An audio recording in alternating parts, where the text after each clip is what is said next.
Stormborn by Black K. Cat. Chapter 4. Intro. The makings of the triad. Triad. 3-note chords consisting of a root, third, and fifth. Iruka wakes to a knock on his window and a face outside the glass. A mop of windswept blonde hair and wide, almost desperate eyes. It's Naruto, so of course he slides out of bed and opens the window, allowing the boy to slip past him into the room. "Naruto?" he asks, trying to stifle a yawn, and this is truly a surprise. He hadn't thought Naruto even knew where he lived. "Is something wrong?" Naruto hesitates, wavers, looking around the room and anywhere but at Iruka. Iruka frowns, because Naruto is bold and bright and never hesitates, even when it would be better to. "Naruto?" he repeats, settling back on the bed and patting the mattress beside him in invitation. "What's going on?" With a deep breath, visibly steeling himself, Naruto takes the offered seat and twists his fingers in his lap. "Iruka-sensei?" he says tentatively, which is unnerving. "You know you're one of my precious people, right?" Iruka looks at him and remembers that night in the forest, Mizuki on the ground and Naruto standing over him to growl out, "Don't touch Iruka-sensei! I'll kill you!" He smiles, reaches out and buries his fingers in golden hair that's longer than usual, ruffles gently because he's been in Naruto's place. He was just like this boy once, and knows very well what it means to finally find someone you can hold dear. "I thought so," he admits, smiling at his favorite students. "But it's still nice to hear it. Thank you, Naruto. I'm honored." Naruto smiles back, his usual brilliance sparking and flaring behind the expression before worry tamps it down again. He swallows and then asks, "You're not going to stop being my precious person if I don't see you for a while, right?" There have been rumors around the village about the toad sage Jiraiya taking the Uzumaki boy as an apprentice. Realizing what this is about, Iruka feels a tightness around his heart ease. Naruto is a lonely boy, clinging to what family he's made for himself, and he doesn't want to let that go. Of course he'd worry, facing the prospect of leaving the village long term for the first time. He wraps an arm around Naruto's shoulders, pulls the boy against his side with all the affection he feels for him, clumsiness and occasional genius and now forgotten love of orange and all. "Never, Naruto," he promises into that mop of hair. "Physical distance doesn't matter, not when people's hearts are close. Emotional closeness beats physical separation every time. If you have to leave, I'll still be right here waiting for you when you come back, no matter how long it takes." All the tension Iruka hadn't noticed eases out of Naruto's body in a rush, and he turns to hug Iruka-sensei back, arms tight and stronger than they've ever been.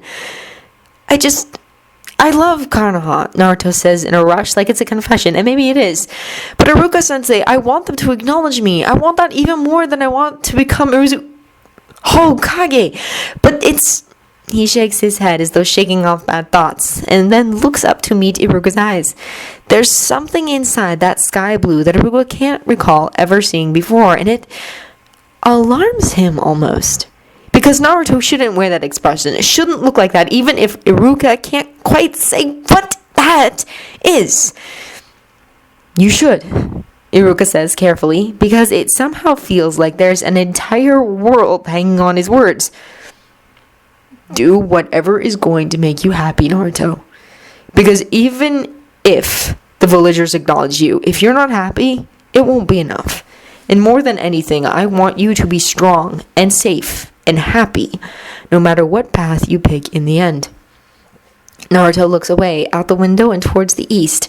There's no sun yet, not even a hint of dawn, but something like a light breaks across his face, and he grins, beams, and smiles, and looks back at Iruka with something very like joy in his eyes, and it's good. That's what Naruto is supposed to look like. Not solemn and sad, but determined, joyful. "Thanks, Iruka-sensei," he says, wrapping his arms around Iruka's chest and squeezing tightly, then sliding off the bed and hopping onto the windowsill.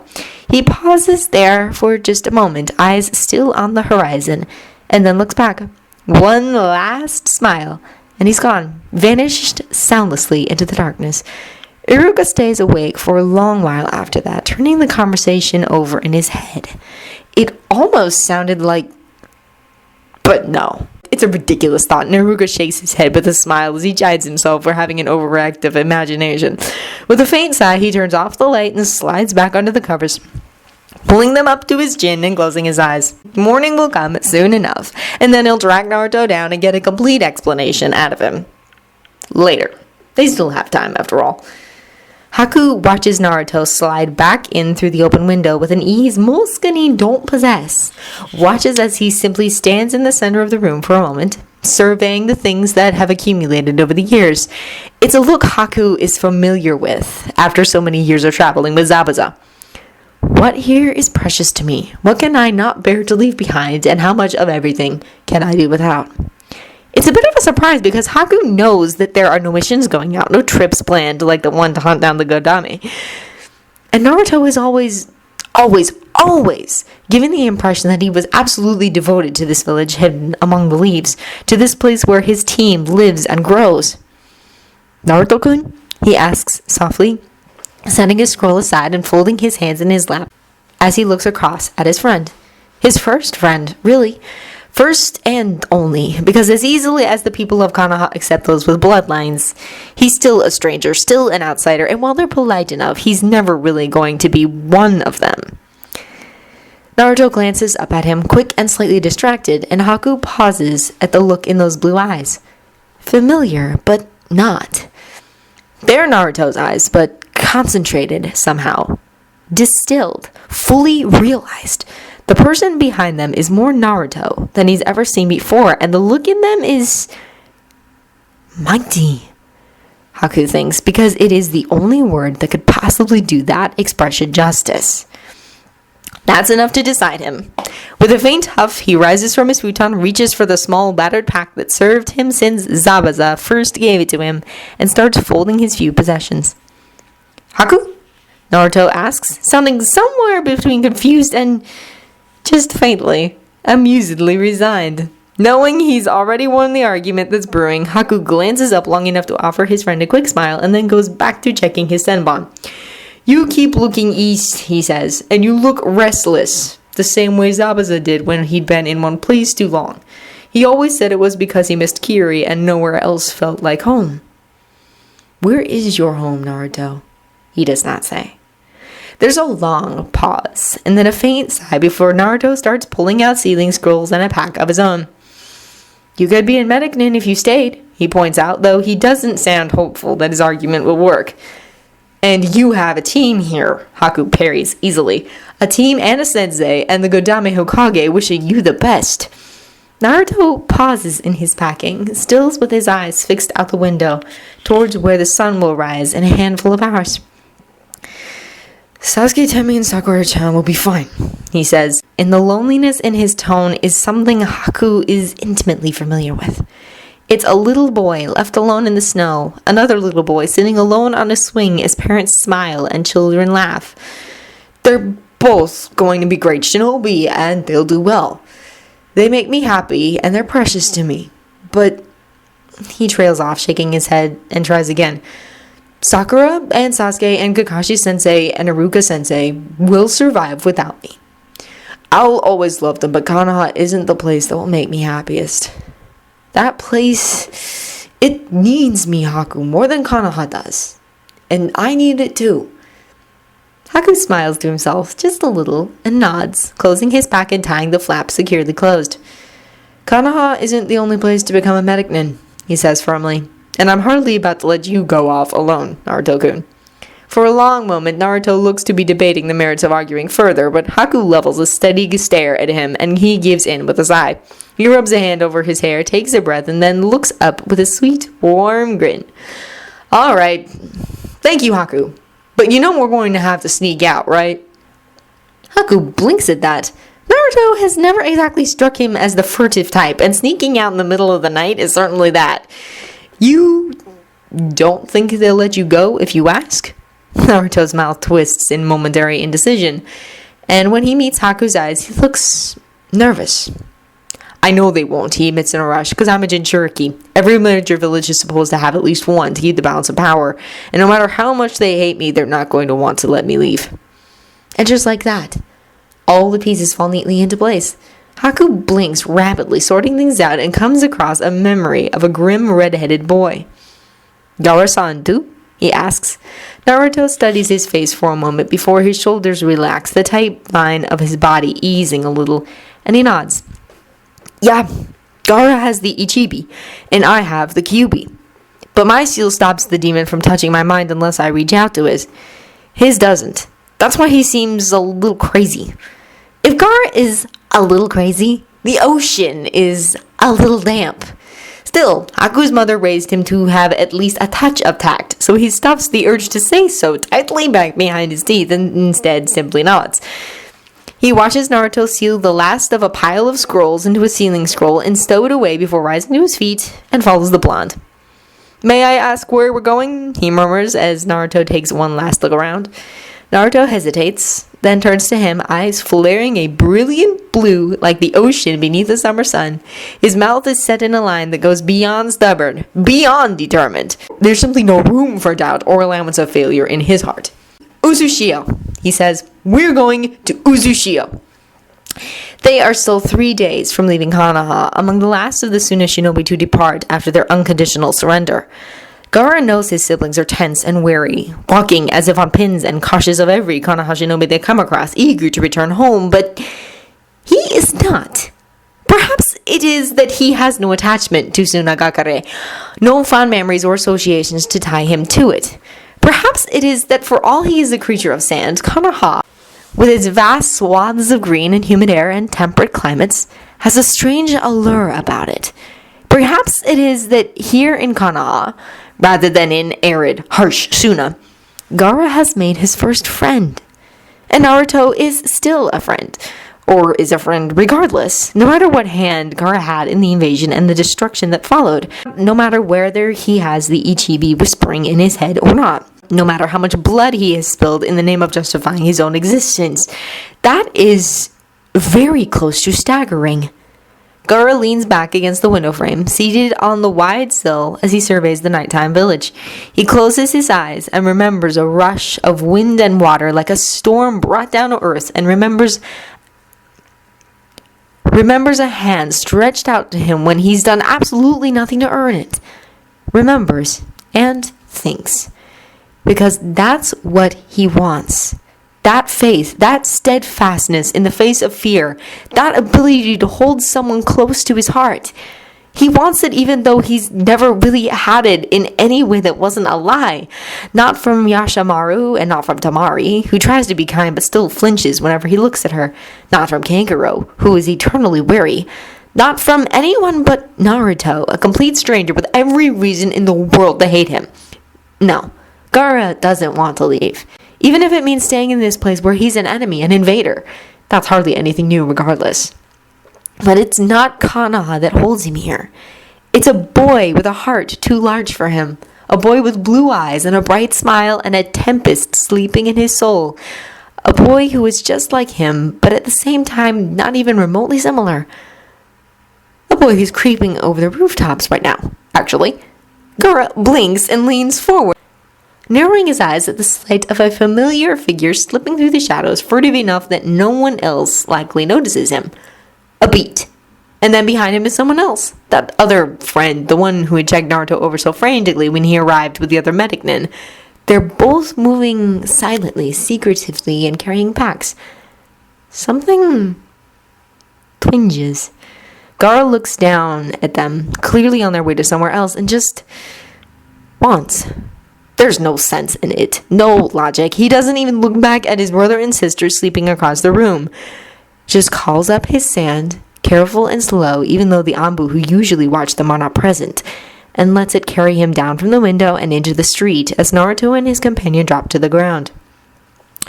Uzumaki, he says flatly, crossing his arms over his chest, even though he has no aim, no reason to start a conversation. Blue eyes settle on him, blinking in slight surprise, and then the other Genin offers him a faint smile. Hey, Gaara, he answers and gestures behind him, where the other boy is just emerging from the shadows. Pretty?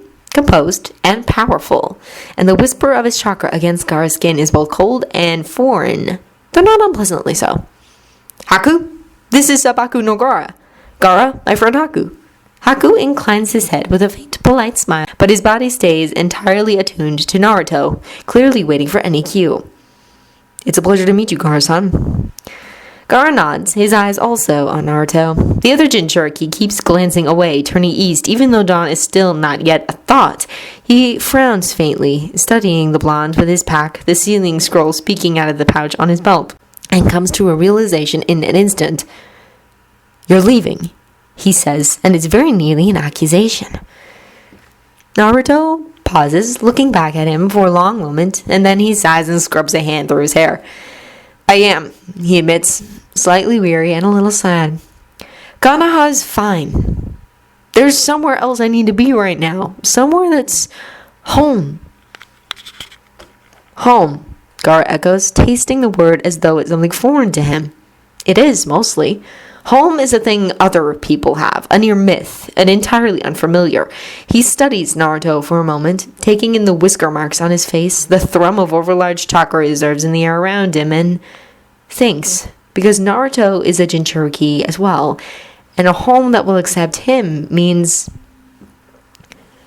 Do they not care that you are a demon? He asks bluntly. To his surprise, that makes Naruto laugh. He glances east once more and then meets Gaara's eyes squarely. No, he answers with a faint fox grin, tricky and sly. That would be hard, since there isn't much left beyond rubble right now, at least on the surface. It was a home once, though, and I'm going to rebuild it, one stone at a time if I have to.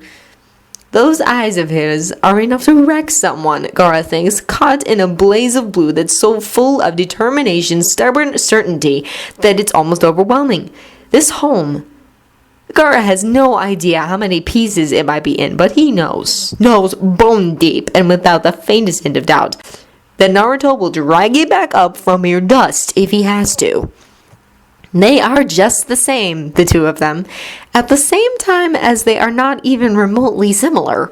But surely, if Naruto is building a home for himself and his friend, who has the same empty, lost eyes that Gaara is so intimately familiar with, surely that home could be one for Gaara as well. A stream of sand slides back up to the hotel window, slips inside, and reemerges a few moments later with Gaara's pack in tow.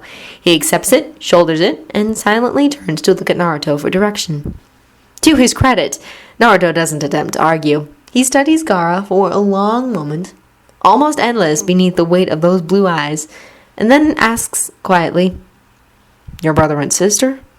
Gaara is not given to emotional expression at the best of times, but that question makes his lips twist, makes him look away as he recalls Tamari's fear, Kangaro's horror and wariness just barely covered by his bravado. Maybe with enough effort he could count them as his family. One day, perhaps, but far in the future, far distant. And standing here, faced with a choice between going with the one who openly cares for him now, or returning to those who will not for years, if ever... Well, it's a simple choice even for someone like Gaara. East, he says instead of answering. Though perhaps that's answer enough. We are going east? There's a brief moment when Haku looks about to protest, but then his dark eyes grow thoughtful and he looks away again towards the blonde boy, younger than both of them, who is nevertheless undeniably their leader. Naruto meets Haku's gaze evenly, smile in place, and then nods to Gaara. Yeah, he says cheerfully, resettling his own pack and turning away. We'll cut straight across the Hot Springs country and over to the ocean. There's a small fishing village there, and it's only a short boat trip to an island just off the coast. From the island, it's not even half a day's journey to Whirlpool country. We should be able to get passage pretty easily, since Whirlpool's not entirely isolated. And if we can't, I remember how to get through the reefs well enough, even if I would make a lousy fisherman. That last is said like it's an inside joke, with a faintly sad half-smile tilting Naruto's lips. Wistful, more than melancholy, though it certainly holds regrets. Gaara looks at Haku, sees that he's just as much in the dark as Gaara himself, and resigns himself to curiosity, falling into step with the blonde. Whirlpool country? I don't believe I have heard of it. That earns him another crooked smile, though Naruto doesn't look away from the horizon and the wall that's looming before them. Yeah, he murmurs, wry and sad, and ever so faintly bitter. Most people haven't. He thinks of Mito as they slip out of Konoha right over the wall and into the forest without anyone the wiser. Thinks of Mito the last time he saw her, during one of her rare visits to Uzushio. She's tall, especially for a woman, regal and imposing, and very, very beautiful, even in her age. She is every bit the wife of the very first Kage, and Naruto as Arashi can read the weight of the burden she carries in the set of her shoulders, the lines in her face that speak of some vast inner war. Naruto has just come from his appointment, the Uzukage's hat, a new weight on his head, blue and white robes, heavy with ceremony and meaning. But he bows to this woman, to Senju Mito, who was once Uzumaki Mito, bows low and deep with all the respect he feels for her. Because it is a terrible thing to choose to become a sacrifice, to know everything that you are giving up and to surrender it regardless because of duty and honor. All of Uzushio knows what she did that night, knows the repercussions for all the major villages, and they revere her for it, because Uzumaki Mito is one of them, and always has been. The very greatest of them, Naruto sometimes thinks. Mito-sama, he murmurs to this woman he has looked up to since childhood, stately and awe-inspiring. Uzushio is honored by your presence. She looks him over, dark eyes weighty and intent, and then smiles faintly. It is not every day that Uzushio chooses a new Kage, she says, her tone light and warm. A hand settles on Naruto's shoulder, urging him upright, and he blinks at her as she steps back, expression softening. Saidame Uzukage, Mito says thoughtfully. Another Uzumaki, though that is to be expected. And you are our youngest yet, Arashi-kun, are you not? I remember you as a Genin, following along behind Saihara-san like a little duckling, so eager to learn anything she would teach you. There is a long pause as she studies him, but her smile never wavers. And now, to see what you have become, she would be proud of you, Arashi-kun. All of Uzushio Gakure is proud of you today. You will be a good leader, I think. And then she's gone, sweeping away into the crowd with her retainers falling in behind her, and Naruto can only watch her go in awe and disbelief. Uzumaki Mito, Jinchuriki of the most powerful Biju and one of the greatest Fuinjutsu masters alive. Uzumaki Mito, wife of Senju Hashirama and one of the most driving forces for peace in their world. Mito, who just told him that he would be a good Kage. He's giddy and nervous and shaken, disbelieving, but so very, very happy. And he thought the day couldn't get any more outstanding. Yes, Mito-sama, he whispers long after she's completely disappeared. He ghosts his fingers over the spiral symbol stitched onto the sash of his robe, traces the mark of their village like it's an oath. I swear, even if it takes everything I have, I will make Uzushio Gakure a name that all will know.